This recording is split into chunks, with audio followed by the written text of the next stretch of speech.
chocolate milk carton slipped from Walter Cameron's hand, splashing across the kitchen counter. His daughter Riley stared up at him with those innocent hazel eyes, waiting for an answer to her question. "What man, sweetheart?" Walter forced his voice to stay calm, even as his heart hammered against his ribs. "The man Mommy meets at the park," 6-year-old Riley repeated, swinging her legs under the breakfast table. "When you go to work, Mommy takes me there. A man comes. They hug and talk. Sometimes Mommy cries. She says it's our special secret and I shouldn't tell you." Walter's wife, Hannah Cameron, had already left for her morning yoga class, or so she'd said. The kitchen suddenly felt too small, the air too thick. "Does this man have a name?" Walter asked, crouching down to Riley's level. Riley scrunched her nose, thinking. "Mommy calls him Marty? Or Martin? Something like that?" Walter's blood turned to ice. There was only one Martin in Hannah's past, Marvin Arias, her ex-fiancé from college, the man she'd left standing at the altar 12 years ago to run away with Walter instead. Walter sat in his car 3 blocks from Riverside Park, hands gripping the steering wheel until his knuckles turned white. He told his assistant at the advertising firm that he had a dentist appointment. The lie came easily. Too easily. Through the bare February trees, he spotted Hannah's white sedan. Riley's car seat visible in the back, his chest tightened. He'd met Hannah 13 years ago at a gallery opening. She'd been there with Marvin, wearing an engagement ring that caught the light. Walter had been struck immediately, not just by her beauty, but by the sadness in her eyes when Marvin wasn't looking. They'd talked by the wine table, then exchanged numbers. Within 3 months, Hannah had called off her wedding and moved in with Walter. Marvin had vanished from their lives. Hannah never spoke about him. Walter never asked. Now, watching from behind a cluster of oak trees, Walter saw them. Hannah stood by the fountain, arms wrapped around herself despite her thick coat. Riley played on the nearby swings, oblivious. A man approached, tall, lean, dark hair graying at the temples. Even from a distance, Walter recognized the sharp features, the confident stride. Marvin Arias. Hannah's body language was rigid, defensive. Marvin said something that made her flinch. Then, to Walter's horror, Hannah stepped forward, but it wasn't an embrace. Marvin grabbed her arm roughly, pulling her closer. They argued, voices too low to hear, but body language screaming conflict. Marvin released her, pulled out his phone, showed her something on the screen. Hannah's face crumpled. She nodded, defeated. Walter's hands shook as he backed away, returning to his car before they could spot him. Whatever was happening, Hannah wasn't having an affair. She was being threatened. Walter drove to the only person he could trust, his older brother, Donald Cabrera, a former FBI agent who now ran a private security consulting firm. "I need you to find everything on Marvin Arias," Walter said, pacing Donald's office. "And I need it quietly." Donald's expression sharpened. "Hannah's ex? What's going on?" Walter explained everything. Riley's revelation, the park meeting, the threatening interaction. Donald leaned back in his chair, fingers steepled. "You think he's blackmailing her?" "I know he is. I just don't know why. Give me 48 hours. Walter went home that evening to find Hannah cooking dinner, humming along to the radio. Riley was coloring at the kitchen table, the picture of domestic normalcy. But now Walter saw the cracks, the way Hannah's smile didn't reach her eyes, the tremor in her hands as she stirred the pasta sauce, the dark circles makeup couldn't quite hide. "How was your day?" she asked, kissing his cheek. "Long," Walter said, studying her face. "How was yoga?" "Good. Relaxing." The lie rolled off her tongue smoothly. That night, as Hannah slept beside him, Walter lay awake, mind racing. 12 years of marriage, 2 beautiful daughters, Riley and 9-year-old Sophie. A life built on what he'd thought was honesty. What secret was worth protecting with lies? Donald's call came at 6 a.m. "My office, now. You're going to want to sit down for this." The folder. Donald slid across his desk was thick. Walter opened it with trembling hands. The first document was a police report from 13 years ago.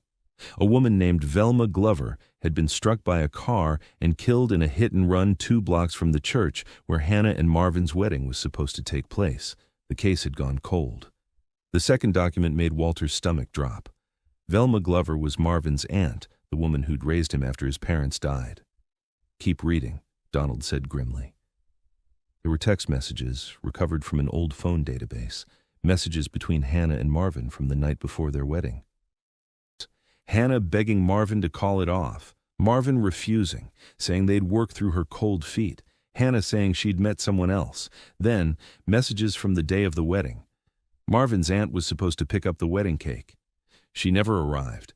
The accident happened at 8:47 a.m. The wedding was scheduled for 2 p.m. There's more, Donald said. I pulled traffic camera footage from that day that was archived. Watch. The grainy video showed a residential street, a white sedan, Hannah's old car from college, accelerating through a stop sign, a woman stepping into the crosswalk, the impact, the car speeding away. Walter felt sick. Hannah hit her? It gets worse. Donald pulled out another document. Marvin's been using a private investigator. He's got all of this. He's been sitting on it for over a decade. Why come forward now? His business went bankrupt 6 months ago. He needs money, and he wants revenge. Walter's mind reeled. Hannah had killed Marvin's aunt. Accidentally or intentionally, he didn't know. But she'd fled, left Marvin at the altar, and built a new life with Walter, all while carrying this terrible secret. There's one more thing, Donald said quietly. The investigator Marvin hired? I know him. Guy named Glenn Lozano. He's expensive, and he's dirty. If Marvin can't get what he wants through blackmail, Lozano will escalate. These guys don't play clean. Walter spent the next 2 days in a fog, playing the devoted husband while his mind spun with strategy. He couldn't confront Hannah, not yet. He needed to know everything first. He hired his own investigator, a sharp woman named Sandra Nichols, who specialized in cold cases. Within a week, she'd uncovered what the police had missed. The traffic camera footage showed Hannah's car, yes, but frame-by-frame analysis revealed something the original investigators hadn't noticed. There was someone in the passenger seat. The angle was wrong to identify them, but they were there. Sandra dug deeper into Hannah's life before Walter. She found medical records from a private clinic. Hannah had been treated for a concussion and broken ribs 3 days before the wedding. Then came the breakthrough. Sandra tracked down Ellen Hatch, Hannah's college roommate who disappeared from social media years ago. Walter met Ellen at a coffee shop in Portland. She was nervous, haunted. I've waited years for someone to ask about that day, Ellen said. Hands wrapped around her coffee cup. Hannah made me swear never to tell. The story that emerged shattered Walter's understanding of everything. Marvin hadn't been the charming fiancé everyone thought. He'd been controlling, possessive, violent, the broken ribs. Marvin had shoved Hannah down the stairs during an argument about wedding flowers. Hannah had wanted to leave, but Marvin threatened to kill himself, to ruin her family, to destroy her career before it started. On the morning of the wedding, Hannah had finally found the courage to run. Ellen was driving. Hannah was too injured. They were heading to the police station to file a report when Marvin's aunt stepped into the crosswalk. She came out of nowhere, Ellen whispered. I slammed the brakes, but it was too late. Hannah was hysterical. We knew we should stop. But she was terrified Marvin would use it against her, claim she'd tried to kill his family. So we ran. Where did you go? I drove Hannah to the bus station. She left town that day. I reported my car stolen that afternoon, said someone had taken it while I was at the grocery store. The police never connected it to the accident. Ellen's eyes filled with tears. I've lived with that guilt every day. But I saw what Marvin did to her. I saw the bruises, the fear. I couldn't let him have her. Walter felt a complex tangle of emotions, anger at Hannah's deception, sympathy for what she'd endured, and cold fury at Marvin for terrorizing her all over again. Does Hannah know you kept the secret? Walter asked. I sent her one text after she left, told her the car was reported stolen, that I'd never tell. She never responded. I think she wanted to erase that part of her life completely. Armed with the truth, Walter formulated his plan. He wouldn't let Marvin destroy his family, but he also couldn't let Hannah's secret remain buried. It had already poisoned too much. He arranged a meeting with Marvin, using a burner phone to text from Hannah's number, agreeing to his demands. They met at a warehouse district bar, grimy and anonymous. Marvin arrived smug, confident. Smart of Hannah to finally see reason. Where is she? She's not coming, Walter said, sliding into the booth across from him.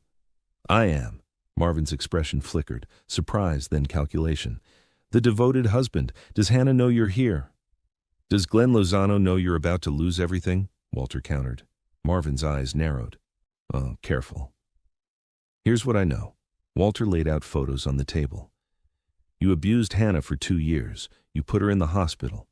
On the day she tried to escape you, there was an accident, a tragic accident that you've twisted into a weapon. She killed my aunt. Her roommate was driving. I have Ellen Hatch's sworn statement. I also have Hannah's medical records showing the injuries you gave her. Walter leaned forward. But here's the interesting part. The statute of limitations on vehicular manslaughter is 6 years in this state. The accident happened 13 years ago. There's no crime to report. Marvin's face went pale. However, Walter continued, blackmail, extortion, those are very current crimes. I've documented every interaction you've had with Hannah over the past 6 months, every threat, every demand. You can't prove anything. Walter pulled out his phone, played a recording. Marvin's voice, clear as day. Pay me the $200,000 or I go to the police about the hit and run. Your perfect little family disappears. The conversation had been from yesterday. Hannah had finally agreed to wear a wire after Walter confronted her with everything he'd learned. That's illegal recording, Marvin hissed. Actually, this is a one-party consent state. Hannah consented. You didn't need to. Walter smiled coldly.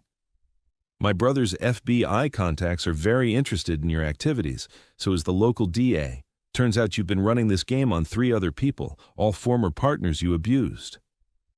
Marvin lunged across the table, but Walter was ready. He'd spent the last week training with Donald. She remembering the boxing skills from his youth. He sidestepped, let Marvin's momentum carry him forward, then delivered a precise strike to the solar plexus. Marvin crumpled, gasping. You made one critical mistake, Walter said, standing over him. You thought Hannah was still the terrified girl you could control, but she's not her anymore. She's stronger than you ever let her be.